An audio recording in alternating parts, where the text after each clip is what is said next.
Ah, faut se mouiller la nuque, hein. Il faut se mouiller la nuque, bordel de merde. Il faut se mouiller la nuque. Eh bien, salut à tous les amis, j'espère que vous allez bien. Aujourd'hui, on se retrouve pour un nouveau débrief, je sais. Ah, c'est sûrement l'intro la plus terrifiante en termes d'ambiance sur ma chaîne YouTube. J'en suis désolé si je vous ai dégommé les oreilles. Je suis désolé. C'est l'euphorie. C'est les émotions, comme dirait Zinedine Zidane. Jusqu'à quand? Jusqu'à quand, Seigneur? Mais là, c'est pas dans le mauvais sens, c'est dans le bon sens du terme. Je sais que ces dernières années, j'ai chialé. Et on a tous chialé, nous tous, les supporters lyonnais sur cette chaîne aussi. Qu'est-ce qu'on a chialé? Mais là, on chiale, tu vois, t'as l'impression que je vais pleurer. Mais là, on chiale de bonheur. Bon, c'est pas l'élément le plus important de la saison. C'est certainement pas ça qui va t'apporter un titre, c'est pas le plus important. Mais je crois que c'est la première fois que je vibre autant, les gars. Tu vois, j'ai un peu les émotions qui montent sur une saison Lyon, quoi. C'est peut-être la saison où, en termes d'émotions, même si on va finir peut-être que 7ème, 6ème, 5ème max. Et encore, non, même pas 5ème, je pense pas, parce que là, je pense qu'ils resteront 5ème, je sais pas. Pourtant, là, on vit les émotions, parce que les gars, c'est quoi cette saison de fou? Excusez-moi, le débrief tarde un petit peu, je commence un peu aussi à commencer ce débrief, mais voilà.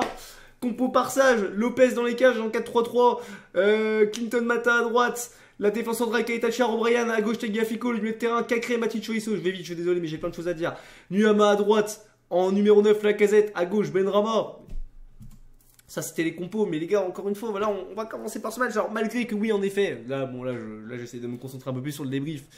Malgré qu'encore une fois, on gagne ce match dans des conditions totalement irréalistes, totalement insensé, j'ai envie de te dire. C'est insensé, c'est même fatigant. Ça doit être fatigant pour les gens qui nous regardent jouer, qui n'aiment pas Lyon. S'il y a des gens qui ne regardent pas Lyon, qui regardent tous nos matchs aujourd'hui, ils doivent être fatigués, les gars. Ils doivent être fatigués, et tant mieux, ça m'en fait plaisir, ça.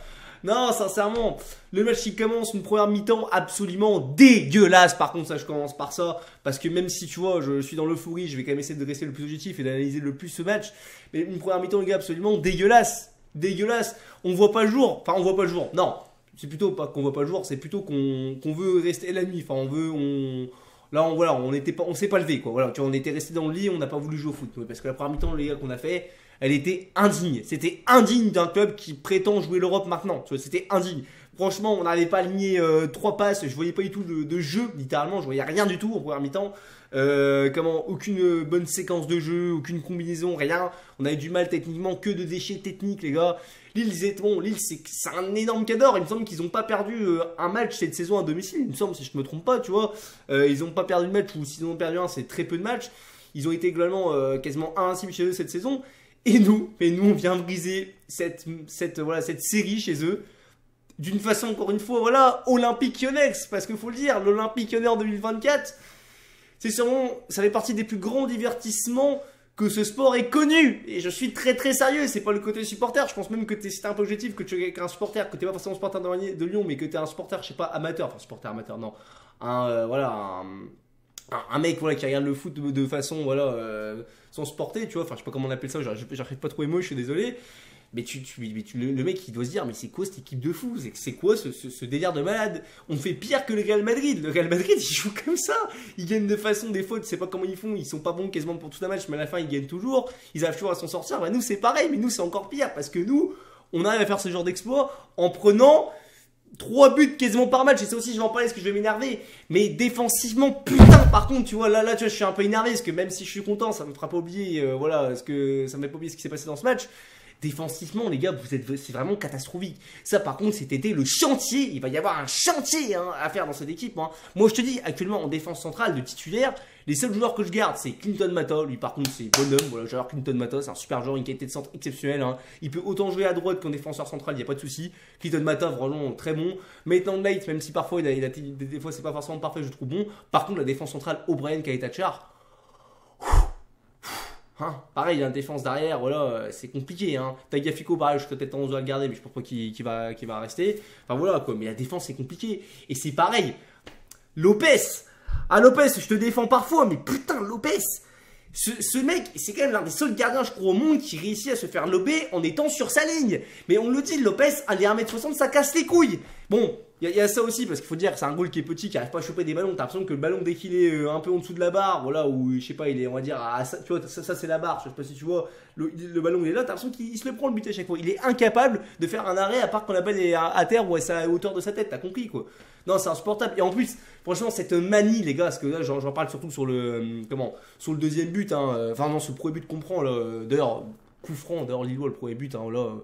Aucun joueur au marquage, hein. Pareil sur les coups de pied arrêtés, on est vraiment catastrophique. Les coups de pied arrêtés, autant défensifs qu'offensifs, hein, c'est pareil, parce qu'offensivement, hein, Benrahma, alors autant il n'a pas de calcium pour faire des putains de centres en première période, parce que même s'il marque un but ce soir, je vais pas t'oublier dans les flops Saïd Benrahma, hein, voilà. Autant t'as pas de calcium pour faire des putains de centres voilà, dans la surface, hein, soit tu les fais à ras soit tu les fais au hasard, enfin je sais pas ce que tu fais rien. Par contre, pour lancer des drops au rugby, ça par contre sur des coups de pied arrêtés offensifs il sait faire ça par contre, ça c'est quand même dingue. Bref, j'ai pas envie de l'enterrer, c'est que peut-être c'est une certaine façon c'est grâce à lui qu'on revient dans ce match.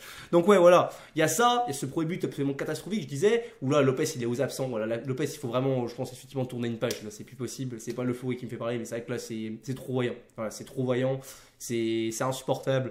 Pas assez décisif, enfin je dis pas que tous les buts il peut faire, le deuxième but certainement que je trouve difficile parce que par exemple pour le coup le deuxième but sur une erreur monumentale de Matic qui fait une relance, mais absolument, mais c'est très rare qu'on voit ça de la part de Matic, et Matic là, vraiment qui déconne sur ce deuxième but aussi, ou Zegrova, là, voilà, pareil, qui nous fait un festival, le mec avec la célébration du rappeur Oncho, je sais pas quoi, un peu ridicule, aucun flow d'ailleurs dans cette célébration, désolé pour toi mon pote, mais voilà, je trouve ça un peu ridicule, un petit festival, voilà, notre défense complètement à la ramasse, hein, voilà. Voilà, que ça soit voilà, défensivement, même au marquage au premier but, j'en parle pas aussi, mais c'est vrai que tu sais même pas quel joueur est au marquage. Les mecs, t'as l'impression qu'ils communiquent pas entre eux. Tu sais pas si c'est Cacré ou O'Brien qui doit être sur le but, enfin, tu sais pas trop quoi. Voilà, aux absents, 2-0 mi-temps, je me dis, voilà, tu sais ce qu'on fait depuis le début de cette saison, et tu te dis, on va pas réussir à faire ça à Lille quand même, c'est quand même chaud. C'est pas possible. Mais si, on réussit sur un but, déjà, premièrement, un but inscrit par Benrahma magnifique, hein, d'or. Qui a eu la vérification près de la barre pendant quasiment 3 bonnes minutes, mais des vraies 3 bonnes minutes. Ouais, je trouve ça un peu abusé. Hein. Moi, franchement, des fois ça peut être un peu limite, mais là, moi, rien qu'à coup d'œil, même sur l'action en temps réel, j'ai très bien vu qu'il n'y avait pas hors-jeu. Je ne voyais même pas où il voyait l'hors-jeu. Moi, je l'ai vu à 50 km qu'il n'y avait pas hors-jeu. Bon, bref, voilà, c'est comme ça. On marque ce but sur, je sais plus qui fait la passe sur une belle action, je sais plus d'où part exactement l'action, mais je sais que c'est une remise, il me semble, de. Peut-être pas de Nuamo, je sais plus. On attaque, enfin bref, c'est une remise, je sais plus quel joueur qui fait la remise au départ. Voilà, après c'est Lacazette qui fait la passe, qui lance Benrahma en profondeur. Benrahma en première intention du pied droit, parfaitement, il tire direct, but. Et après il se fait remplacer. Voilà, il se fait remplacer, parce que pareil, encore une fois, Pierre Sage a agi.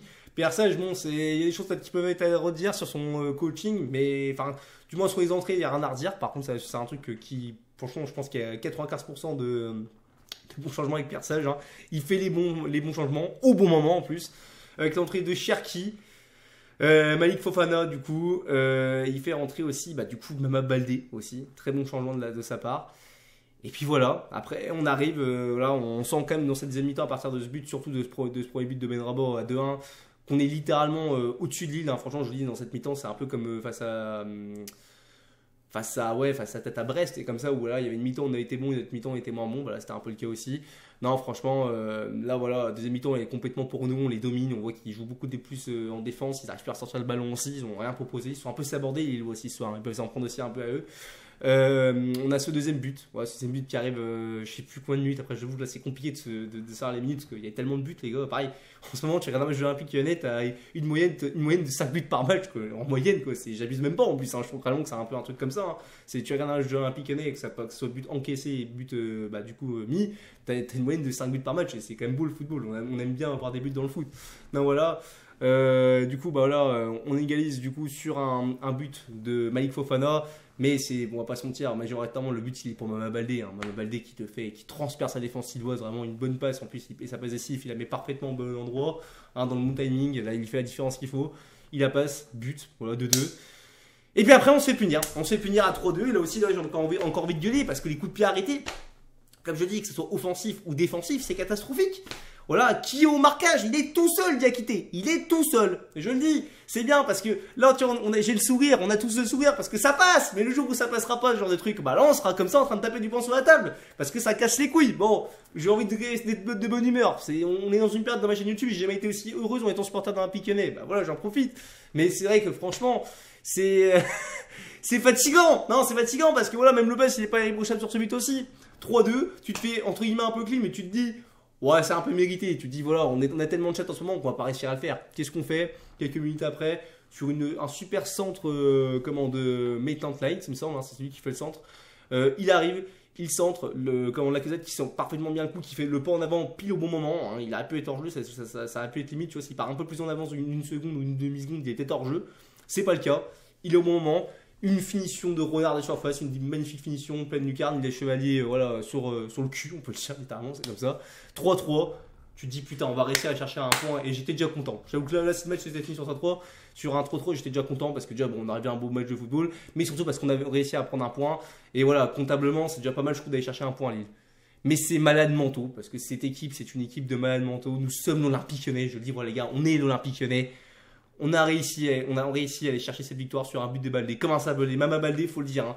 Quand il est arrivé à Baldé, Dieu sait que j'ai trouvé ça catastrophique. J'ai trouvé ça, mais d'une tristesse footballistique. Je me dis, mais comment ce type-là, a-t-il pu mettre un pied chez nous? Tu vois, je le connaissais un peu avant à Troyes, parce que moi j'habite à Troyes pour ceux qui ne savent pas. Je sais que c'était un bon joueur, je trouve qu'il faisait des bonnes performances. Après, voilà, je ne regardais pas trop en détail parce que je suis pas supporter de l'ESSEC, mais surtout de Lyon. Voilà, surtout de Lyon, je suis même supporter que de Lyon, pour être honnête. Mais voilà, je voyais, des fois, je voyais un peu de temps en temps, beaucoup de gens m'en parlaient, parce que des gens de ma ville, on me disait que c'était un bon joueur. Moi, voilà, quand il est à Lyon, je me dis, c'est quoi le joueur de merde? Mais là, depuis qu'il arrive, depuis ces derniers temps, qu'en plus, personne je le fais entrer, il fait de très bonnes entrées, il fait de très bonnes prestations, faut le dire. Franchement, il est efficace. Un centre, du coup, pour le coup, c'est l'autre latéral, c'est Clinton Mata. Centre parfait, le centre vraiment bien placé sur la tête. Voilà, là, pourquoi je fais ça? Je fais le truc de la tête, voilà, mais c'est pour montrer ce que fait Mama Baldé. Une tête, voilà, il l'envoie, une tête en puissance. Chevalier, il peut quasiment rien faire parce que la tête est trop en puissance. Parfaitement dans le bon timing. 4-3. Ce match se termine là-dessus. Victoire de l'Olympique Lyonnais. On fait la bonne opération, encore une fois. On fait de toute façon, chaque week-end, de toute façon, chaque journée de Ligue 1, depuis, je vous dis, 2024, on fait quasiment, surtout depuis le mois de février, on fait la bonne opération. C'est exceptionnel. Non, franchement, c'est exceptionnel. Je sais plus les mots. Alors, je suis désolé, le débris, ça fait un petit moment qu'il dure, ça fait 12 minutes. Mais ouais, non, vraiment heureux. Vraiment heureux. Et ça aussi, j'en profite aussi pour vous en parler aussi. Bon, il y a un truc qui est quand même aussi, je suis très heureux aussi. J'ai aussi la bonne nouvelle pour moi. Je ne sais pas si certains y seront pas. Je serai à la finale aussi de la Coupe de France dans ce stade à Lille. Du coup, là où ce soir l'Olympique a gagné, parce que c'est à Lille cette année à cause des JO. Voilà. Je serai à Lille pour la finale face à Paris.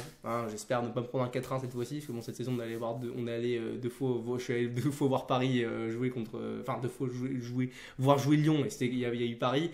Voilà, je sais qu'on a joué contre Paris, on a perdu 4-1, donc c'était compliqué. J'espère un autre résultat cette fois. Ouais, voilà. Donc je suis très heureux. J'espère que je vous ferai un petit vlog. Bon, ça c'est la petite parenthèse juste comme ça pour dire ce que j'y pensais. Et puis voilà aussi, petite mention aussi, j'ai envie d'en parler aussi vite fait aussi, parce que vous avez vu que ce soir on a joué lundi, et aussi pour parler aussi un petit peu des drames de Furiani, ces gars, ça fait, il me semble, pour ceux qui ne savent pas, c'est un écroulement qui a eu dans un stade lors d'un match entre Bastia et Marseille en 1992, le 5 mai 1992. Hier, c'est pour ça qu'il n'y a pas eu de match en Ligue 1, c'était pour rendre hommage à ses victimes, je trouve ça bien, c'est même une très bonne chose, ça permet un peu de sensibiliser par rapport à ça. Moi je n'étais pas né, donc voilà, j'ai pas vécu ça, mais c'est une très bonne chose aussi, ça fait bizarre de jouer un lundi, mais bon, c'est comme ça. Et puis voilà, sinon j'ai envie de faire aussi vite fait les tops et les flops parce que je les ai pas fait. Les tops. Alors les tops, j'ai envie de te mettre Lacazette, voilà, Lacazette qui franchement d'une certaine façon te remet aussi dans le coup en faisant cette bonne passe sur Benrahma. Il a pas touché beaucoup de ballons, Lacazette il se bat toujours. Top de ce match. Les entrées, franchement les entrées, je suis obligé de les mettre, que ce soit Fofana, Mama Baldé, Ryan Cherki aussi, je peux le mettre, c'est vrai que j'en ai pas parlé, mais Cherki aussi fait une bonne rentrée, je trouve, il fait des différences. Parfait. Et puis autre top, c'est compliqué de mettre Pierre Sage parce que bon, des fois Pierre Sage, voilà, je me dis ce serait bien de faire un peu de turnover aussi, tu vois, parce que c'est pareil, tu vois, j'aimerais bien, bon, j'espère pour les prochains matchs qu'il va faire ça, parce qu'en plus il y a des joueurs qui sont menacés d'une suspension pour la finale de la Coupe de France. Voilà, de voir un peu de turnover, de voir un peu plus des fois le Malik Fofana par exemple débuter, j'aimerais bien. Pareil, voir aussi Aurel Mangala un peu plus au milieu de terrain, j'aimerais bien voir ça aussi un petit peu, voir un peu ce qu'il vaut. Et puis voilà, j'ai pas grand chose à dire pour les tops. Les flops. Alors les flops j'en ai, le gars, déjà on va commencer par la défense centrale globalement, Keita Charles et notamment O'Brien, surtout O'Brien, je trouve vraiment, j'ai un peu de mal, j'ai l'impression je pense pas que c'est un mec qui est mauvais, franchement aussi, beaucoup de gens le considèrent comme quelqu'un de lent et tout, il est pas si lent que ça, mais par contre il a vraiment un problème de concentration ce défenseur, pour moi il est pas au niveau par rapport à ça, non franchement O'Brien c'est assez décevant. Lui, Lopez aussi qui a été assez mauvais je trouve, Lopez franchement... Je n'ai pas trouvé bon ce soir. On peut le dire, Lopez a été mauvais. Je vais mettre Nuama. Nuama aussi qui a fait vraiment une prestation assez très mauvaise, aussi catastrophique, beaucoup de manque technique. Benrahma, malgré son but, alors je serais tenté de ne pas le mettre parce qu'il a quand même marqué un but, mais en vrai, les gars, si je n'oublie pas les 60 minutes affreuses qu'il nous fait avant de marquer son but, avant de sortir juste après, franchement, c'était vraiment très minable. Hein. Benrahma, aucune différence, assez décevant. Et puis voilà, sinon après, en première mi-temps, on a vu que toute l'équipe était assez désastreuse, mais après, on s'est remis un petit peu. Mais ouais, donc ouais, rien d'autre à dire sur ce débrief. N'hésitez pas à donner votre avis, que ce soit en pouce bleu ou en pouce rouge, hein, ça m'intéresse énormément. Hein. Fêtons ça, on a fait encore une fois une bonne opération au classement. Hein, voilà, c'est une bonne chose. Qu'est-ce que je voulais dire d'autre aussi? Oui, donc n'hésitez pas à donner votre avis en commentaire. Nous, on se retrouve pour un prochain débrief, ça sera face à Strasbourg ou Clermont. Non, ça sera face à Clermont, du coup, ça sera du coup un déplacement à Clermont. En espérant, pourquoi pas une victoire. Et attention, Clermont, ils se battront pour leur maintien, ce sera pas un match si facile qu'on pense. Et puis voilà. C'est tout ce que j'ai à vous dire sur ce débrief. On se retrouve les gars pour un prochain débrief. Et surtout, allez l'OL.